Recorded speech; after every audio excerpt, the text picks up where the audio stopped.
Good evening and welcome to another edition of Kim's Corner. I'm Kim Brown, your host, and today I'm here with Miss Danielle Worth. And how are you? I'm good. How are you? And you're with an organization called Uprising Stars. Could you tell us a little bit about that organization? Sure. Uprising Stars Inc. is a nonprofit organization. It's family run, and we give out scholarships to high school students. We want our youth to know that, there's organizations out there that care, that will try to assist them any way we can, and we decided to bring out about Uprising Stars that'll give them money to go to college. So you said this is a family-run business. So who runs this business with you? So it consists of me, my mom, and my younger sister. And how long has this business been in effect, Uprising Stars? This is our third year, 3 years. Really? Yes. So you give scholarships to high school children. How do you get that money to get to help students? Well, we usually by donations or sponsorships. We do a lot of networking events where we go out and we talk to a lot of different people in the education fields or people that just really want to have a passion for the youth and helping and are interested in education. And so we go out to them, we network, we tell them about our business, and usually we get donations and people want to give back to the community. Wow, because this is the first time my producer told me about you, and I was like, yeah, she would be interested to talk to, because it's very expensive to go to college Yes. now. I mean, it's like quadruple or more than what it was when I went to school. Me too. And a lot of times people can't find financial aid. It's hard getting financial aid, and a lot of times people want to go away, but they stay in state because it's less expensive. Right. So you said you give fundraising events and... Right, we do fundraising events like we recently did, like a fundraiser at Applebee's, or we'll do different, fundraisers to generate income or revenue. So that way we'll have maybe like an open mic night, or we'll have different things where a bowl-a-thon or stuff like that, to where we want to have those kind of events, so that way we can kind of fundraise and raise money, and then all the proceeds go to the students. And so that way it's another way to where we can kind of, because we want to give more than just one recipient. Like last year we gave 2, this year we're working on giving 3 recipients a scholarship. So we try to increase that, and by doing that we have to continue to fundraise, to give money, to give money to the students. We have to have money to give them, so we try to do more fundraisers each and every year. And we have Panasonic here now. They should be giving you some money. And we have Prudential, and they're building this new headquarters, and they should be giving you some money. So we need to reach out to them and see how, because this seems like a positive program. Now, you said you've been doing it for 3 years? Yes. So what are the requirements for a student to acquire a scholarship? Well, the requirements would be to apply, they need to have at least a 2.7 GPA. They need to have a transcript. We have to send us a transcript. They have to write an essay stating why they want to go to college and why they deserve the Philip Dorsey Scholarship. They have to submit 2 letters of recommendation. And then we have an application process. They actually have to fill out. And it's just asking about, we just want to see if they're well-rounded, if they did anything in the community, if they had a job, if they joined any activities at schools, and that's it. And you said the Philip Dorsey.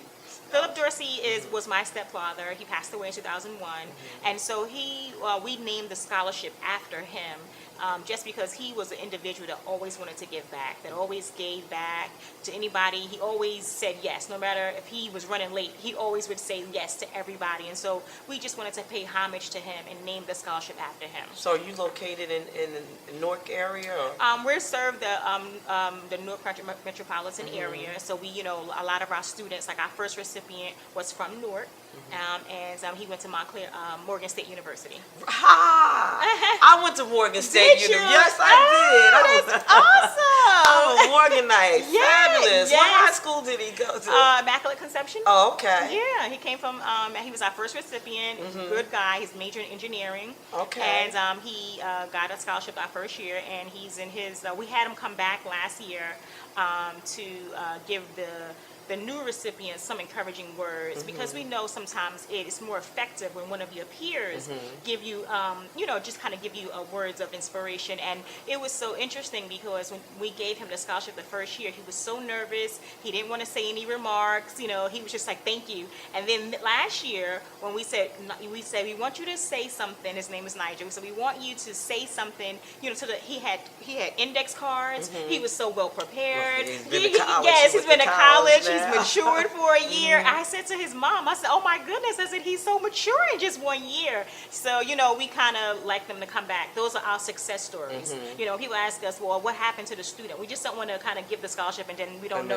And they disappear. You want to keep in touch. The students that we gave the scholarship to last year, one went to Rutgers University in New Brunswick. The other one went to Winston-Salem University. Oh, okay. And the young man that went to Winston-Salem made the dean's list his first semester. Wow. So we really pride ourselves on picking students that are going to excel and that really want education, because we don't want to pick anyone who necessarily doesn't want to follow through with their education. So we really look at the applications and make sure that the person essay is good, their grades are good. If we had someone that had some problems in school, usually they tell us in the essay, it was a reason why their grades slipped. Maybe they have a single parent in a single parent home, or their parents divorced recently, or they had some kind of situation that kind of it justifies a little bit to why their grades kind of slipped. Wow. So you service, you said, North communities, where in the surrounding communities, is it East Orange? Yeah, all of New Jersey, actually. All in New Jersey, so throughout the state. Throughout the state, we're branching off to New York, Connecticut, so we've actually put applications out this year throughout all of New Jersey, and we got a response back from 52 different high schools. And we got 137 applications. Wow. So we were very excited that that the need is. Then we know the need is there. The need is there. So we know that once people realize that who we are and what we do, that they want to be a part of it.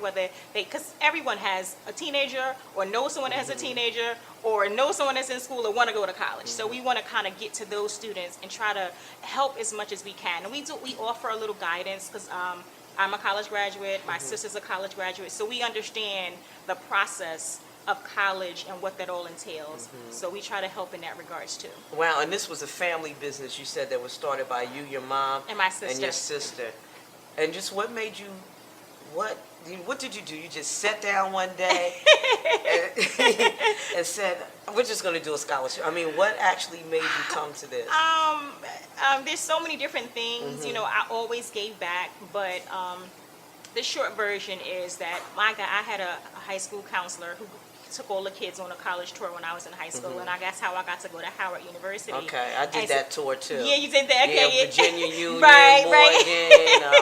I forgot. Went to Trenton, Howard, Morgan. We went. Hampton? I went to Hampton. We went. Okay. Yeah. So we did that tour, and so that's how I got to go to Howard. And so while I was at Howard, I joined this organization called Student Ambassadors, and that organization gave tours to students or just potential students that wanted to attend. So, and then they gave you a talk back afterwards. So you would give the tour, and then the student would have an opportunity to talk to you about college life, about academics, and you were a student, you were in the faculty. And so I did that, and one young lady was having a problem about going back and forth, with her family about coming to go to Howard.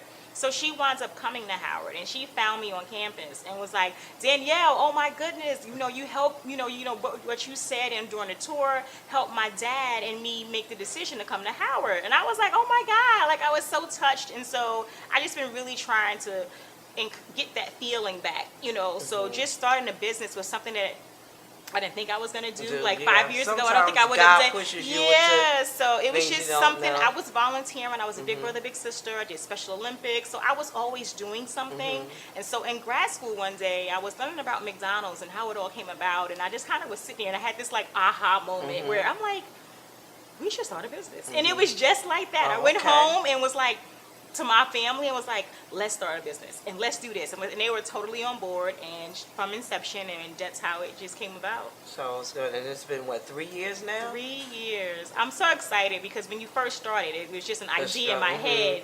Now it's like, oh my goodness, we're up and running, and we're doing things for the community. So I'm happy about that. That's good. And it sounds like it's a successful program. But on that note, I'm going to take a break, hear a word from our sponsors. We'll be right back. Stay tuned. Wow, that's... Hey, better watch Kim Corner. Don't you touch that down.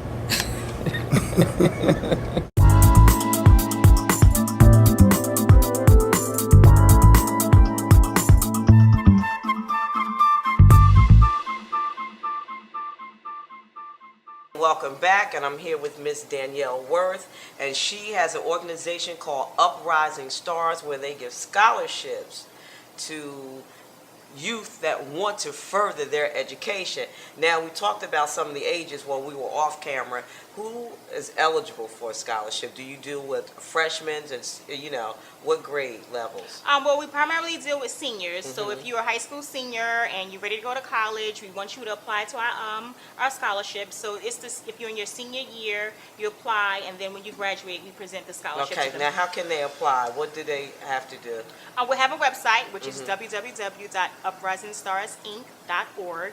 And all of the information is on the website: how to apply, the application, information about us, what we do, who've helped us in the past, what our events that we've had throughout the year since we've started. We're actually a 501c3, so any of the big businesses where we try to get sponsorships from, we are tax exempt. We have that, that You have to go through documentation. that, The documentation that that's required for you to get businesses to sponsor you, and they can get a tax write-off as well as anyone that donates. So primarily, we contact the high school guidance counselors, and so they can get in contact with us through the guidance counselor as well. And you said, do you go to some of the schools? You said you go to the high schools.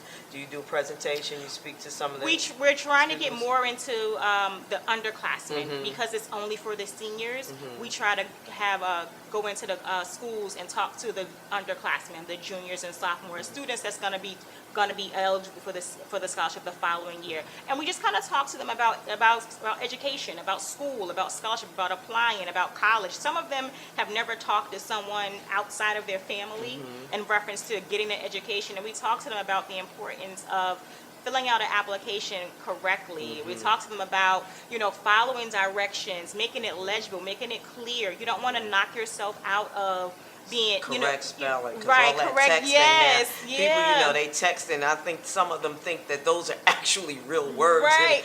and they're not. No slang. We get a lot of applications sometimes that just isn't quality, and so we want to be able to, even though they're not selected, we want to be able to talk to them in a group setting to where we can address those needs, and say, it's not that the essay wasn't good, it wasn't that your grades wasn't good, it's just that you didn't write clearly on your application, and we couldn't understand what you wrote, something like that, because sometimes they don't have someone that goes over their application. So, in different areas you have different types of applications, and so because maybe another area doesn't have someone going over the application, they slip through the cracks, and we get it. And it could just be something simple as, when you ask someone to write a recommendation, it should say to Uprising Stars Inc. It shouldn't say to another organization. Something simple like that. Okay. And we talked about the college tour, and it was interesting that you brought that up because I had gone on one of those college tours too. We discussed that in the first half of the show. Do they still give that? Do they still have those tours? I think they do, maybe not as often. I know when I was in high school, my guidance. 2 years ago. I know, right? Right? 2 years ago, right? Me 4 years ago. My counselor funded it himself. So I think it's probably that's something that we might be looking into do in terms of expanding and try to maybe sometime, because I know for me, had I not went on that college tour, I might not have been exposed to Howard then, and when we had such a desire to go. So we realized that exposure is something. So I'm not quite sure if how often they do, or I know that if the parent may do it on their own. Yeah, and it kind of helped me make a decision because actually I got accepted to Brown University. Yes, I did. Oh. I don't know whether sometimes, things in the past, you make a decision. I just wanted to go to a historically black college. And that's what I did. So that college tour kind of helped me. Otherwise, I probably would have ended up at Brown. Okay. So me and my sister both went. I went to Howard undergrad, and my sister went to Virginia State. So we both went to HBCUs, and so we know it. We just decided to do that. I think I had influence on her a little bit because I went, but I just think that people that choose to do that is such a network. I can meet somebody from Howard, I don't care, in a different state, and it's just like an immediate connection. Yeah, we're just sisters, we're brothers, we're gonna help each other out. And it's just a unity that sometimes that needs to be embraced. Because if you come from an environment where that's not practice, you know, you may heard of it, but if you don't, it's not practice all the time. Like, you need to see the same person that may be out with you at night, you know, hanging out, is the same person that's getting straight A's. You know, and I think that it's important. I thought it was really great. There's nothing wrong with the other schools. I think you get the same education, the same value. It's just that, you know, my experience at Howard, I felt was really, it really hit my heart. Like, oh my goodness, I love this place, you know. Off camera, I'll tell you why I didn't go to Howard. Okay. Okay. I don't know. I could tell you on camera why I didn't go to Howard. Okay. You know, the Southerners have this kind of cliquish thing that I really wasn't used to. And so that is the South, because it is below the Mason-Dixon line, but whether people want to believe it or not, it is the South. And I went to one place and they were like looking up there, like their noses were up. So I'm like, what are they looking at? I was like, nah, they're a little too stuffy for me. But when I went to Howard, the cliquish thing was, you know, we still have this color thing. Yeah. You know, and I noticed when I was at Howard, all the light skinned girls were hanging together and all the dark skins, and I noticed that separation. And I really had never seen that before, because I did grow up in the North, and my parents weren't from the South. They were from Philly. So I kind of, and that's one reason why I didn't go to Howard. Really? And I don't know whether that was a valid reason, but it made me feel some kind of way. You on a tour? I felt, when this I felt happened? that segregation amongst blacks. And, you know, all the light-skinned girls hung out together, and all the dark-skinned girls were separate. And my grandmother went to Wilberforce. Oh, wow. And she told me an experience, because she couldn't pledge a sorority because she was dark. And you had to be a certain shade so you could pledge, you know, before you were accepted by, you know, certain sororities and things. So that kind of got to me, and I think that helped me make my decision and make, you know. So I ended up going to Morgan.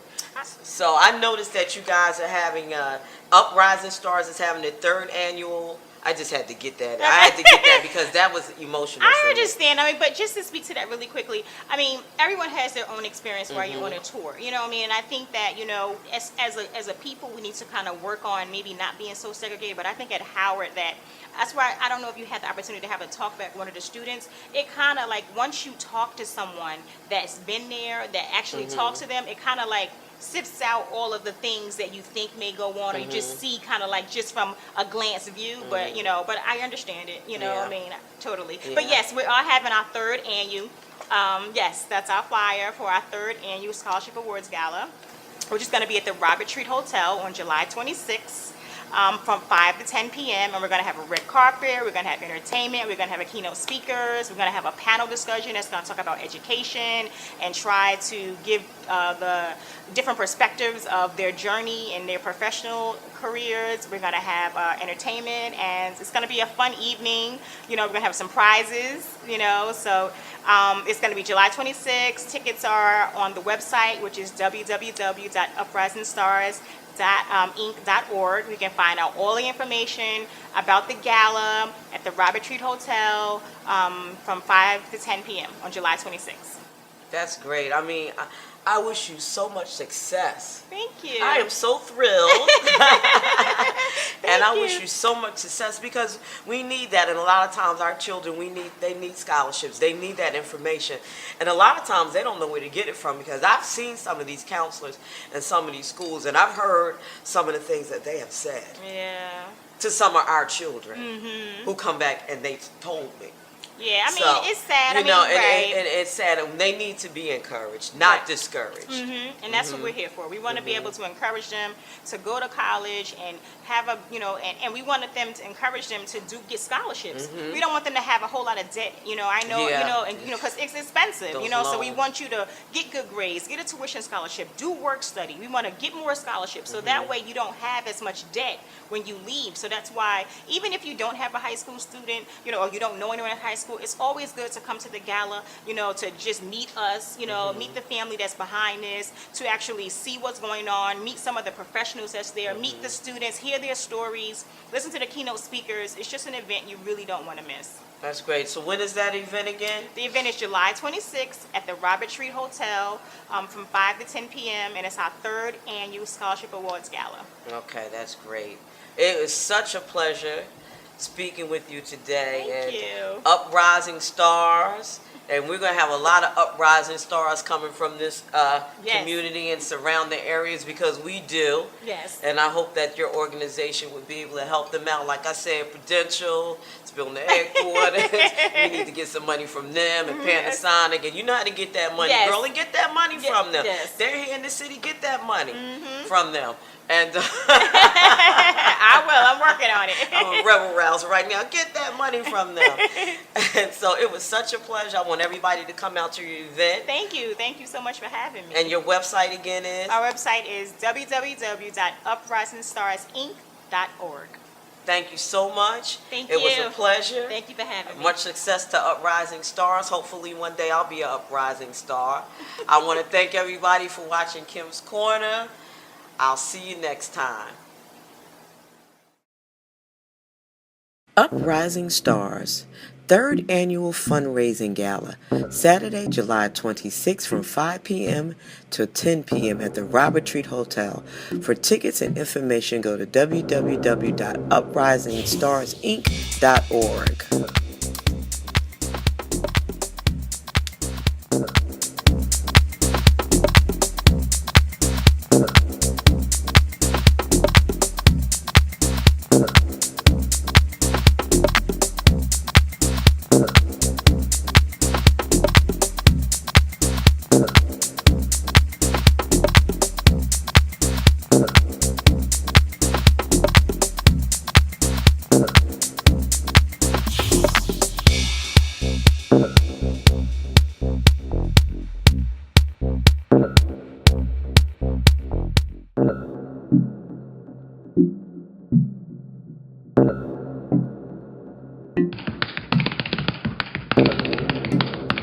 Fabulous.